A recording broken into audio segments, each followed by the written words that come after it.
Assalamualaikum warahmatullahi wabarakatuh. Bismillahirrahmanirrahim. Bismillahirrahmanirrahim. Hasbunallahu wa ni'mal wakil, ni'mal maula wa ni'mal nasir, wala haula wala quwata illa billah.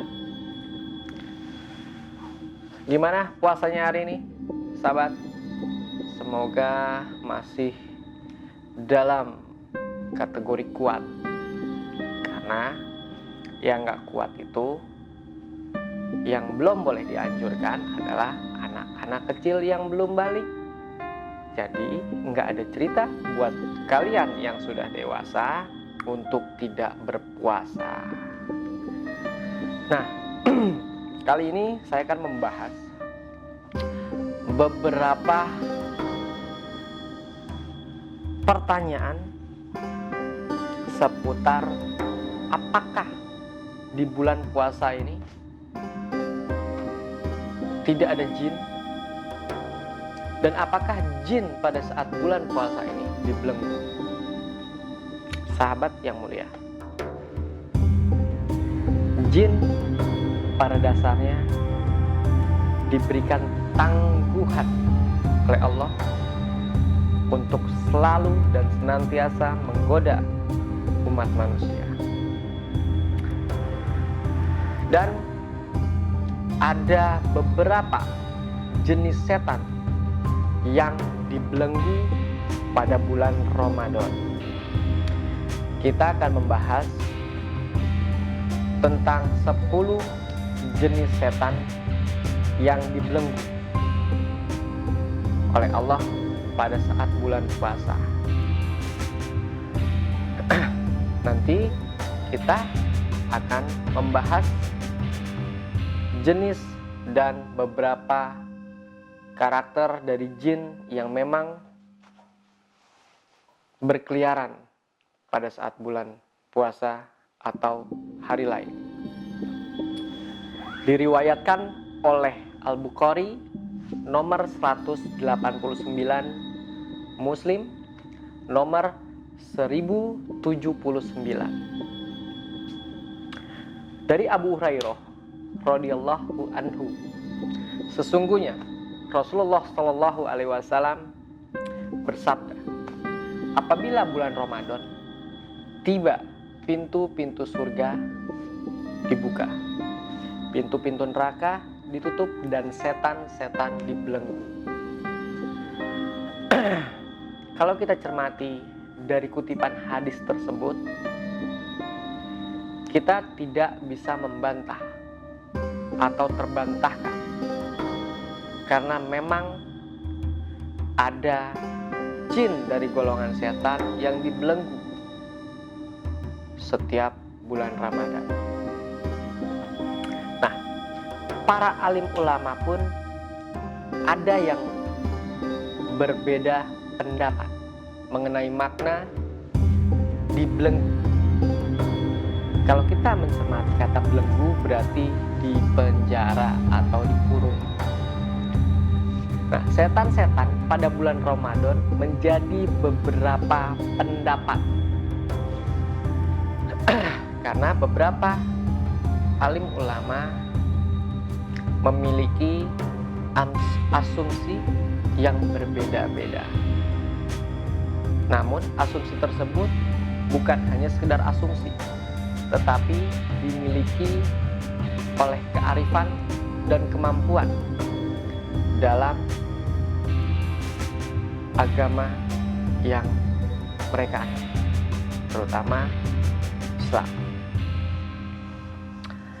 Nah, Al-Hafidz Ibnu Hajar mengatakan dari Al-Hulaini, kemungkinan maksudnya setan tidak bersungguh-sungguh menggoda kaum muslimin, karena sebagaimana yang mereka lakukan di bulan lainnya,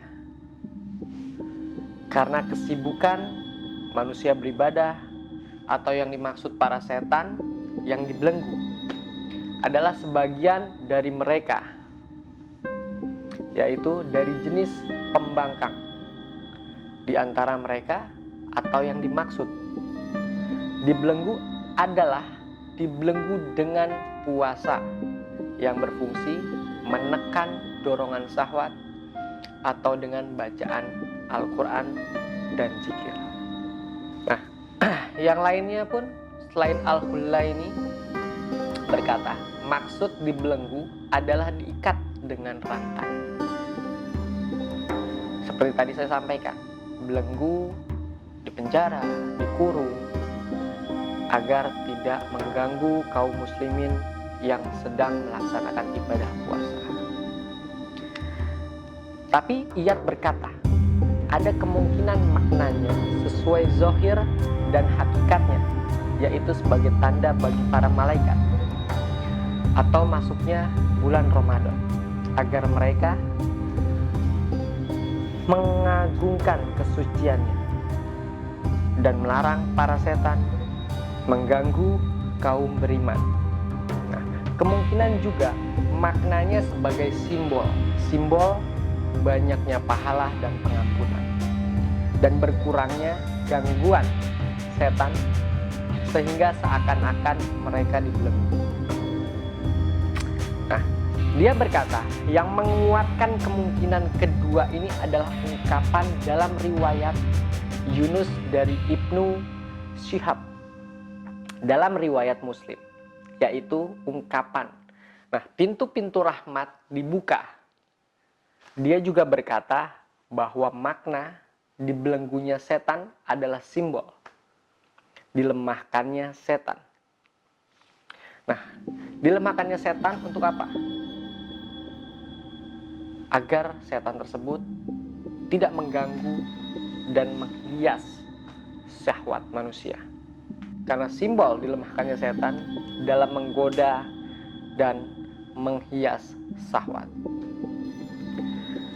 Ada lagi Jin bin Munayyir berkata, pendapat pertama, makna dibelenggu secara johirnya lebih tepat lafaz. Lebih tepat lafaz ini tidak perlu dialihkan dari zohirnya. Nah, kesimpulan makna setan dibelenggu adalah bersifat hakiki atau nyata. Allah yang lebih mengetahui tentang hal tersebut, dan hal itu tidak harus berarti bahwa kejelekan dan kemaksiatan tidak terjadi di antara manusia. Nah, tadi sempat saya sampaikan 10 jenis jin, tetapi kita belum memasuki jenis-jenis jin yang mana yang dibelenggu pada saat bulan suci Ramadan. Yang pertama ada iblis. Laknatullah itu sendiri jelas, dia dipasung, dikerangkeng agar tidak mengganggu umat manusia. Lalu yang kedua ada jalitun. Jalitun itu mungkin kita baru mendengar tentang jalitun. Nah, jalitun itu adalah anak iblis. Mereka pakar dalam menggoda manusia ke arah sifat membazir dan bakil. Nah, kalau misalkan bakil, ya, nah itu ada jin yang bernama jalitun atau anak iblis. Yang ketiga ada watin. Nah, watin ini pendorong manusia berprasangka buruk dan putus asa terhadap Allah. Contohnya, pada saat meminta, berdoa, Allah belum mengabulkan. Karena Allah sebenarnya sayang. Mengapa belum dikabulkan? Menunggu seberapa kuat seorang hamba ini meminta kepada Tuhannya. Nah, disitulah tugas dari watin untuk mendorong manusia berprasangka buruk dan putus asa terhadap Allah Subhanahu wa taala. Nah, itu watin. Lalu ada juga yang namanya al-awan. Nah, al-awan ini ditugaskan dalam menggoda raja atau pemimpin. Nah, biasanya yang digoda itu biasanya pemimpin, aparatur pemerintah, aparatur pemerintah setempat, aparatur pemerintah daerah. Karena memang al-awan ini maksud saya paling gencar untuk menggoda seorang pemimpin supaya dia bersikap sombong dan takabur serta zalim terhadap rakyatnya. Tadi ada iblis, ada zaitun, ada watin, ada al-awan. Yang kelima ada haffah. Nah, haffah ini yang menggoda manusia agar meminum arak atau khamar, minuman yang memabukkan. Nah, kalau misalkan ada seorang hamba sering minum, sering mabuk-mabukan, terus ingin sekali merasakan sensasi dari cairan yang memabukkan itu. Nah, disitulah tugas dari haffah. Karena dia paling senang menjerumuskan orang agar meminum arak atau khamar atau alkohol. Lalu yang keenam ada murrah. Bukan murah ya, tapi murrah. Murrah ini paling senang untuk melalaikan umat manusia dalam mengingat Allah. Biasanya diberi godaan, misalkan mau pada saat ibadah, lagi main game nih, games terus, lagi dengerin musik terus, lagi nonton TV terus. Apalagi ibu-ibu, misalkan lagi belanja, apalagi saat ini bulan puasa. Nah, murrah ini paling senang. Karena apa? Dia ini menggerakkan hati orang-orang untuk bergosip dan segala benda yang melalaikan. Jadi pada saat mau ibadah males, maunya dengerin musik aja, maunya main game aja, maunya main laptop aja, maunya hiburan, bergosip. Nah, disitulah ada setan yang bernama murrah. Lalu yang ketujuh ada mas'ud.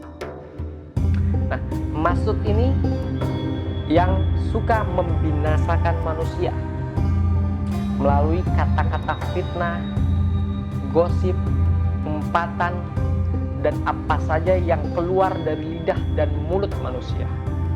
Nah, kalau misalkan kita sering bergibah, sering memfitnah, sering bergosip, ya kan, lalu sering mengejek, itu ada setan di dalam diri manusia yang bernama mas'ud.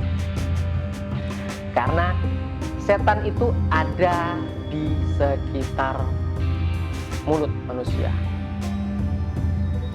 Nah, biasanya ada orang salah omong, akhirnya menjadi masalah. Yang tadinya tidak mau memfitnah, akhirnya bergibah. Itu adalah salah satu setan dari golongan mas'ud. Lalu ada yang kedelapan. Kedelapan ini ada dasim. Nah, biasanya dasim ini digunakan oleh oknum-oknum spiritual untuk menghancurkan rumah tangga.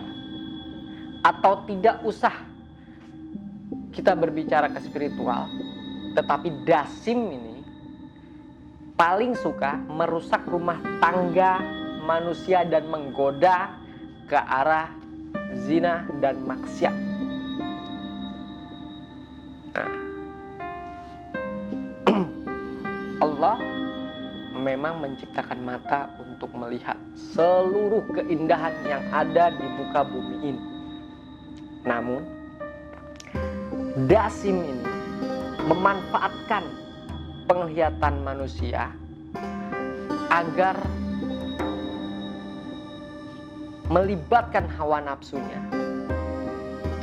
Sehingga orang yang sudah berumah tangga itu rusak hanya karena setan dari golongan dasim.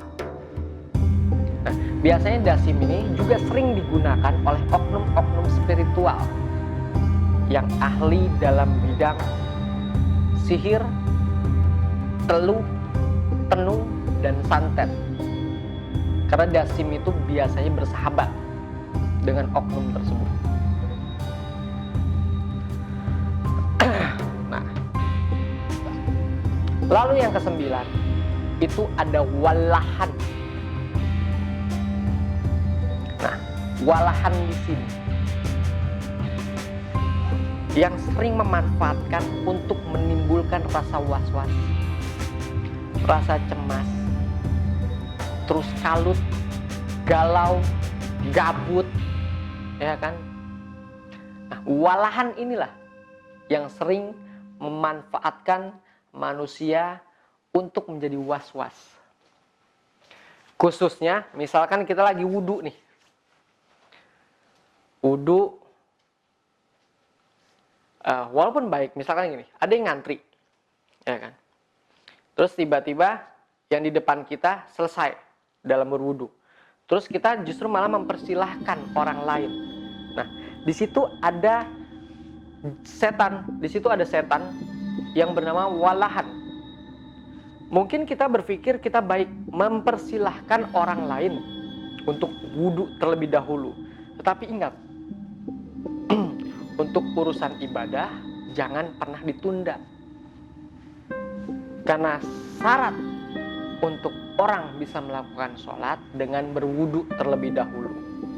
Semakin cepat dia berwudu, semakin cepat dia mengerjakan sholat.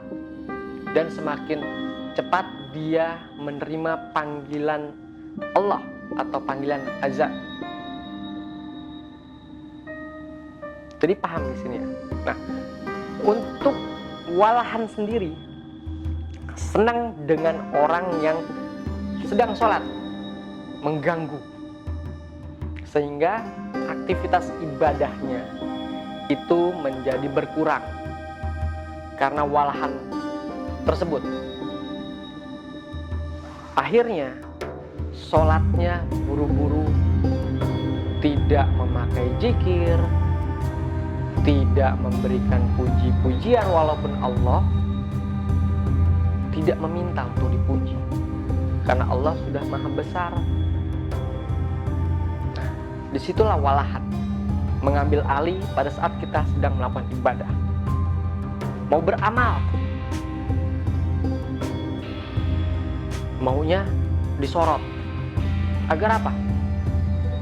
Agar menimbulkan rasa tinggi hati, sehingga menghilangkan nilai ibadah dalam melakukan amal.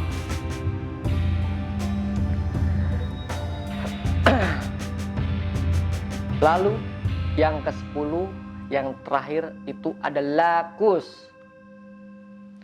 Namanya cukup nyentrik, lakus. Tapi ingat, lakus di sini bukan orang yang suka makan permen karet. Itu lupus namanya. Paham ya? Lakus dengan lupus itu beda. Nah, lakus adalah setan yang paling senang menyesatkan manusia. Menyesatkan akidah manusia dengan menyembah api, berhala, binatang, keris, patung, pohon, untuk membuat manusia itu tergelincir akidahnya, sehingga mengandalkan setan yang bernama lakus. Sama kayak orang-orang yang minta nomor. Nah, disitulah lakus bermain untuk membutakan mata hatinya, pikirannya, agar manusia tersebut semakin tergelincir. Dan lakus itu sendiri senang di tempat-tempat yang dianggap sakral oleh manusia, yang dianggap angker.